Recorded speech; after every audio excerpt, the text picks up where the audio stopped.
still here. That hashtag show LA Comic Con, man. I am talking to the man who was one of the legendary defenders.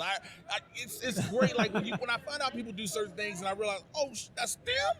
Shiro from Voltron, legendary defender, has been the Green Lantern, Wally West, Barry Allen, Spider-Man. You've been all over, and former boy band sensation, Mr. Josh Keaton. What's happening? Thank you very much, man. It's nice to be here. Pleasure, man. Pleasure having you. How are you enjoying the con? Have you got a chance to walk around? Yeah, I'm loving it. It's nice to kind of get back to a little bit of a normal situation. You know, see people. Comic-Cons normal. Yeah, what they work. Of course. Before we go into Spider-Man, again, the Voltron legendary defender. Voltron is iconic. Yeah. And Shiro was somebody relatively new to the whole fold. Yes and no. Like he was basically they went back to the original anime because I don't know if you know, but like the Voltron that we had here in '84 was really just like a mix of two totally different animes. They edited them together. It was two? Yeah, it was like Armored Dyrugger, XV, and Go Lion. Yeah. And so anything where they went to. Anything where they actually went to see the generals and all that, that was from a totally different show. And so they spliced these two shows together, didn't speak Japanese, so they wrote their own story over it, and that was Voltron. So I did not, yeah, as like a Voltron fan, I did not know this. Yeah, I mean, I could be a little, weird on some of my facts, so don't take everything. But that's the general idea. So what they did with Legendary Defender is they kind of fleshed everything out. Now, his name, I'm pretty sure his name was Takashi Shirogane in the original Go Lion. Okay. And so they weren't going with like the Sven route, because in '84 it was Sven. Yeah. And so they wanted to kind of go back to the original, but flesh him out some more. Okay. And so it was great because like you never really get, I mean, I never say never, but especially when you're playing like big iconic characters in existing shows, you never really get the chance to really kind of create the character from the ground up. You're always having to kind of go, like Spider-Man. Look, I always had my own voice in my head for Spider-Man because I grew up reading it. Right. But there's still a certain way that Peter Parker has to be to fit into what Spider-Man everyone is. knows Spider-Man to be. Whereas with Shiro, there's nothing. Like I really felt like I could help develop the character and really just kind of make it my own. So that was really fun. Were you a Voltron fan growing up? Oh yeah, I mean, like I was really little when it came out, so I don't really remember all the finer plot points, but I do remember all the robot fights and which Voltron though. I gotta ask. The Lion Voltron. Okay, because you already know there's different. Lion Voltron. I know people who were like, man, the vehicle one. I'm like, what is wrong with you? I mean, the vehicle one's cool and everything, but and then check this out. The Gladiator 3 one. The Gladiator 3 one. I have the toy. I actually was able to what? get the toy because my father is an English teacher, and he would teach English to adults at like kind of like a high level. So like people that were getting ready to take like the TOEFL test or whatever. So he would do that, and he would have a lot of students from Japan.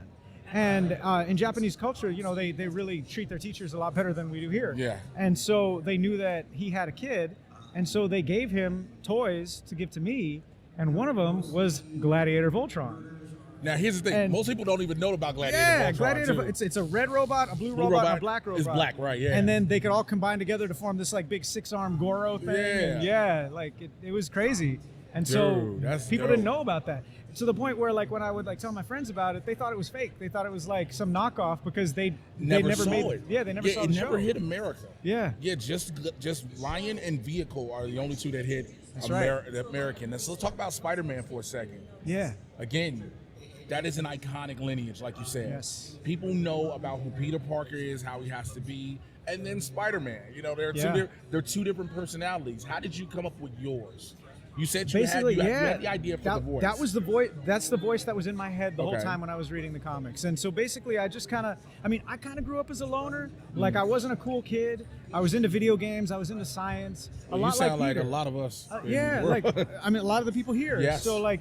I was bullied growing up because I was smaller than everybody. Like it was just it was a very Peter Parker-ish life. Yeah. But at the same time, I was also a child actor, and I had a whole different group of friends outside of school. Right. So you know how like whatever you're pegged as like what you are, and when you're a freshman, that's who you are all through high school. Right. It doesn't matter how much you change. Like that's you. Yep. So that was my identity there. I was like the kid that just got picked on. Yeah.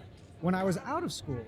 Even when I was still going to school, like when I was not there, I had a whole other group of friends, my entertainment industry friends. I didn't have that stigma. I wasn't that person around them. So I felt a lot more confident, and I felt like a different person.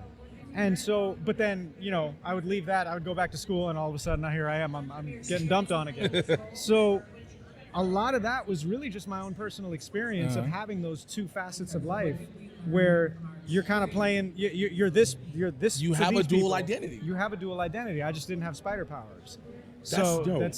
that's a lot of it was that, and then really kind of looking at, I mean, reading so much of the comics and even consuming some of the cartoons and all of that, like you kind of tend to put all that together and make it into your own Peter Parker. Like I love Peter when he is more of a loner, because when he has to depend more upon himself, because it just makes it that much more tragic when he tries to reach out to other people, but then he can't because he puts them in danger and he blames himself for Uncle Ben. I want to be in love, but the person again, all those things. Right. So it just it makes more interesting character dynamics to me when that's the situation versus him having all kinds of support groups and friends and people that know his identity. Like, it's too much help. You know, I feel like in order for Peter Parker to work, he's got to be kind of going at it alone. Which he does in most of his comics. You know, you'll see the occasional team up, but it's Spider-Man. Yeah. Spider-Man. Do you take that same approach to how you got your voice for Spider-Man? Maybe not the exact same experience, but do you take that approach to the other characters when you did Barry and Wally, Wally West, when you did all the flashes and different things? Absolutely. Did you pull from life experiences to get that voice to the character? Absolutely. I mean, we all do. We all do as actors. Like we all filter everything through our own lens. Yep. So everything is going to be through how I see it. Like even with somebody like Shiro, I don't have PTSD to that extent. You know, I'm not a military person. I don't have that kind of thing. So everything is going to be my perception of what that is. And different media, different characters, different people I met are all going to inform that. Okay. And I'm just going to put something together from that. But I mean, and being a comic reader, that all helps too, because you have an idea of where they've been, how they feel about this person, what their relationship is. You already kind of have that, so you can kind of hit the ground running. If you had the opportunity to voice any particular character that you haven't done, who is somebody that you're like, man, I got this idea for this character in my head, the voice is in my heart. Who is it? You know what? I don't know, because I've been lucky enough to be able to portray so many different people. You have done the gamut. For anyone that looks at your resume and knows you. I mean, maybe somebody like Superman. Who would you give Superman? What type of voice would you give Superman? Because we know it's hard to necessarily pin it down to just a voice, because the voice is just one little piece of the entire character. Yeah. And just somebody like that who is kind of so pure of heart. Well, I guess that's what I mean. More so the voice, not just the voice and the sound, the voice and the character behind it, the depth behind it, things like that, the emotion. What do they go through in life? Sure. And things like that. Like one thing I love about Superman is just he almost has like a childish naivete, because he is so good and everything. Like he doesn't physically have to try for anything. So it's all the emotional stuff that's his struggle. It's just there's, and again, that's still kind of playing within that box. You know, there's it's tough, man. I've gotten to play Spider-Man. I've gotten to play Green Lantern. I've gotten to play like just a bunch of great characters. So have you ever cosplayed as the characters and then just start doing the voice and people be like, wait, hold on. Well, it's funny. I'm on this thing called Cameo, which is like where people can hire you to like do different like greetings and stuff. And so like I bought a Spider-Man mask because people are always asking me to do stuff as Spider-Man. Makes and I'm sense. just like, you don't want me to be like on camera just like being Spider-Man's voice, but it's like it's my face or whatever. So I was just like, I'm just gonna put on a mask, and it ended up being like a cool thing. I kind of did my own little Spider-Man thing. I'll drop into frame and I'll start talking like Spider-Man. Hey guys, it's like, what's up, everybody? But that works. Yeah, that works. No, it's that's probably about as close as I've come to cosplaying. I would have liked to do Shiro, but I mean, you know what? I did that for one little DreamWorks appearance that they did, where they actually like colored my hair and everything. But I think I didn't like have a costume. Yeah. So I think it'd be cool. I'd be remiss if I didn't ask about the boy band days. Yes. What was that experience like? Because again, it was a big thing. It was a lot of fun, man. Like, I'm not gonna lie. It was crazy because like we had our manager was shady. I'm sure like a lot of them are. Yeah. So it was kind of like a Lou Pearlman situation, but like he didn't necessarily have the juice to get you as famous as Lou Pearlman, but was just a shady. But it gave you all those hopes and dreams. A lot of hopes and dreams, absolutely. Yeah. And so, I mean, we did do some stuff, but like I never made any money off that group. I actually went into debt trying to get out of the bad contract. It was crazy. But on the flip side of that, I got to meet all kinds of incredible people. Of course you did. I got to travel the world. I got to tour. Like it was it was something that I really loved at the time, and I wouldn't take it back, man. It was awesome.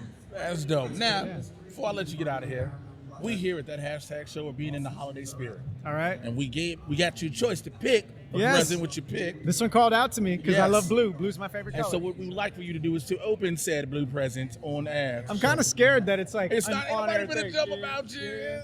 All right. We've given out some really good ones. Man, All right. we had a Thomas Kendall Mickey Mouse piece. Oh, we done really? had some Harry Potter candles. So you probably get something All right. dope. All right. Cool.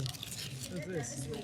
Ooh, this is actually really nice. See, It's a jigsaw puzzle of Disney villains, and I can actually put this together with my kids. See?